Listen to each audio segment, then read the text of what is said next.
Hello and welcome back to my YouTube channel smart study by Mohit. आज की इस video में मैं लेकर आया हूँ समरी, वो भी सॉन्ग ऑफ माई सेल्फ की। ये आपका पोएट्री का सेकंड चैप्टर है। फर्स्ट चैप्टर था sweetest love I do not go.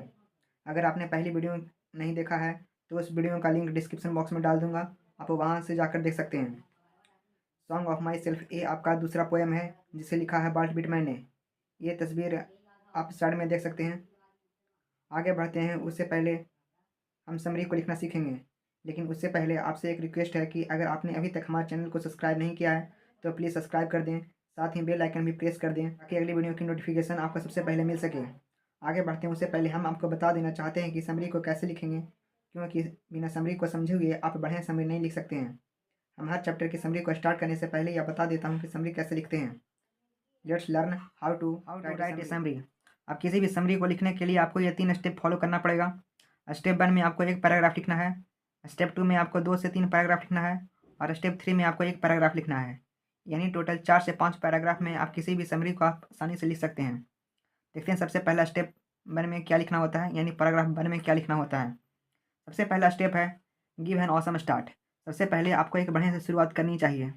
वो कैसे करना है, mention the chapter and writer name, फिर any achievement of the writer, फिर टाइप ऑफ द प्रोस या poetry and lastly the theme of the chapter. सबसे पहले आपको जिस चैप्टर का समरी लिखना है उस चैप्टर का नाम लिख देना है। उसके बाद राइटर का नाम लिखना है। उसके बाद राइटर का कोई अचीवमेंट है वो लिखना है।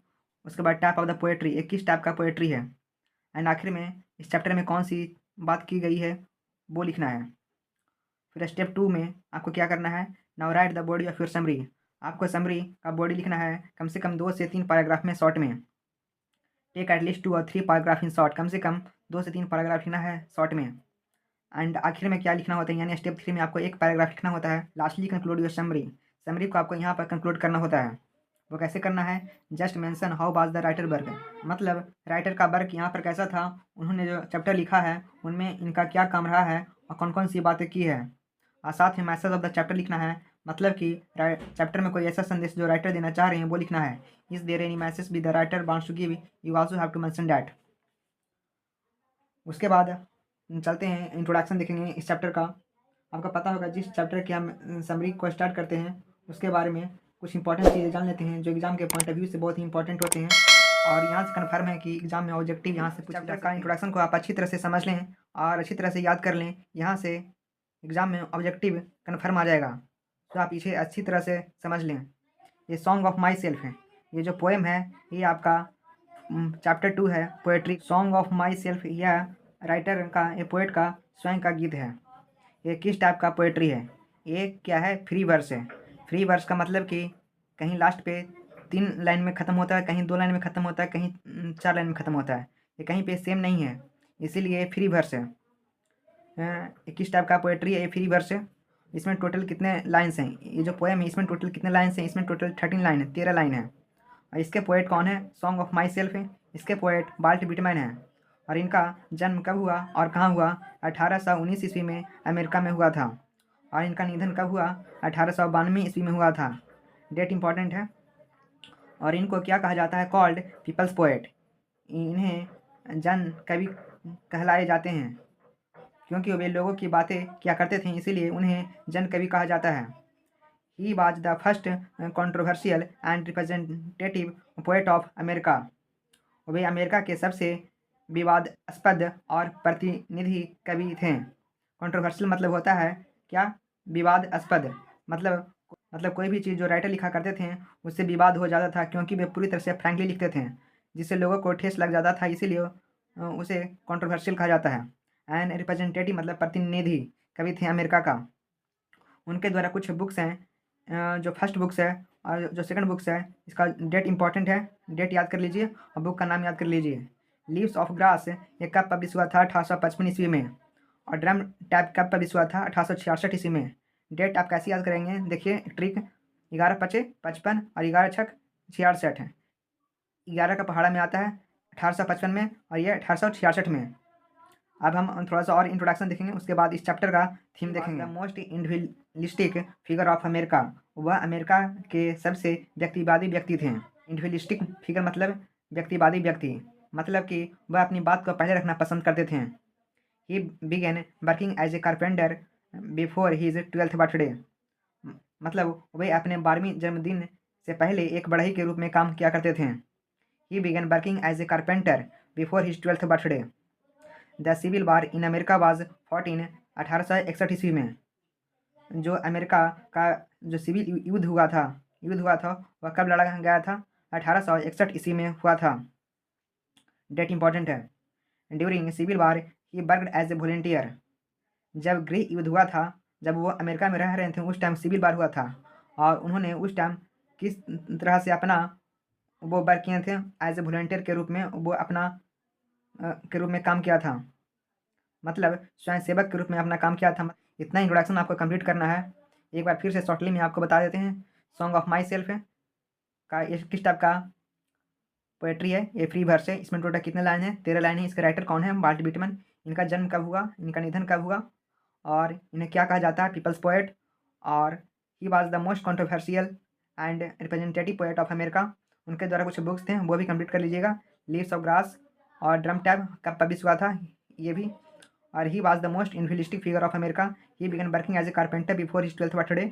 The civil war in America was fought in 1861 and during civil war he worked as a volunteer. अब हम देखेंगे इस चैप्टर का क्या थीम है, मतलब इस पोएम का क्या थीम है। The central idea of the poem is that. कविता का केंद्रीय विचार यह है कि वी शुड आइडेंटिफाई, हमें पहचानना है क्या? The real self in all of अस, मतलब हमें खुद में अपने असल अस्तित्व की पहचान करनी है। खुद अपने अंदर खुद की असल अस्तित्व की पहचान करनी है। And realise our connection with nature and the universe.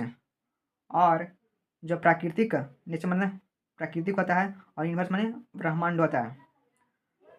प्राकृतिक और ब्रह्मांड के साथ अपने संबंध को महसूस करना है। रियलाइज मतलब महसूस करना। Realise our connection with nature and the universe. This poem mainly talks about self discovery. ये कविता है जो मुख्यतः स्वयं की खोज के बारे में बात करता है। सेल्फ डिस्कवरी मतलब स्वयं की खोज के बारे में बात करता है। शॉर्टली देख ले।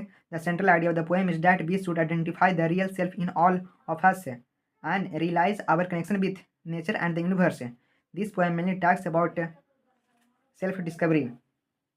फाइनली अब देखेंगे इस जो पोएम है इसका समरी कैसे लिखना है। वो एकदम आपको बिल्कुल वैसे ही सेल्फ है। ये आपका पोएट्री का सेकंड चैप्टर है, सॉन्ग ऑफ माई सेल्फ। इसका समरी बिल्कुल आपको एग्जाम में ऐसे ही लिखना है। ये जो पारा 1 है, पारा 2 आपको ये सब नहीं लिखना है, आपको बस पैराग्राफ वाइज लिखना है continue. Song of my self is a long poem written by Walt Whitman. जो सॉन्ग ऑफ माई सेल्फ है यह एक बहुत लंबी पोएम है जो किनके द्वारा लिखा गया है? वाल्ट विटमैन के द्वारा। यहाँ पर लॉन्ग पोएम का क्या मतलब है?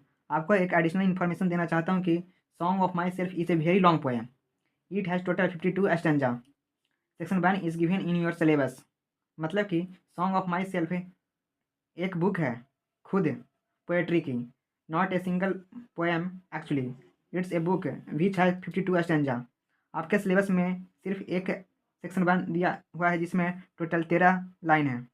तो आप समझ सकते हैं 52 सेक्शन में टोटल कितने लाइन हो सकते हैं। That is why it is a very long poem. He was an American poet. वह एक अमेरिकी कवि हैं Walt Whitman. He is also said to be people's poet.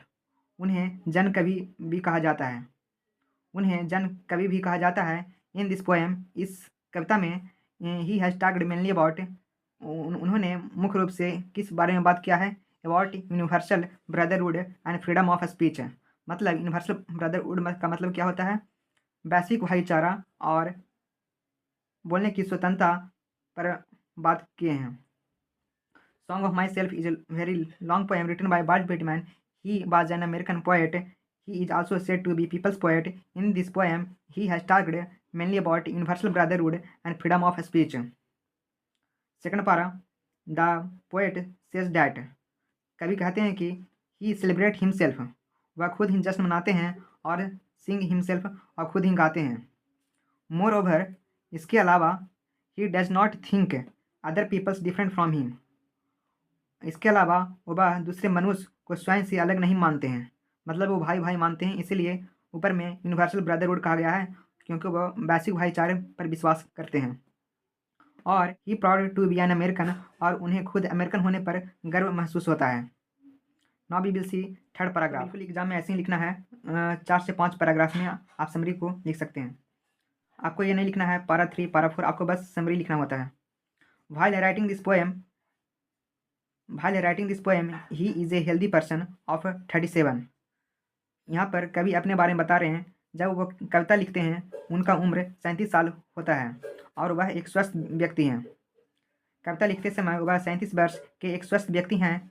And hopes will remain so till his last breath है, मतलब उन्हें उम्मीद है कि, होप करते मतलब उम्मीद, उन्हें उम्मीद है कि वह मरते दम तक स्वस्थ रहेंगे।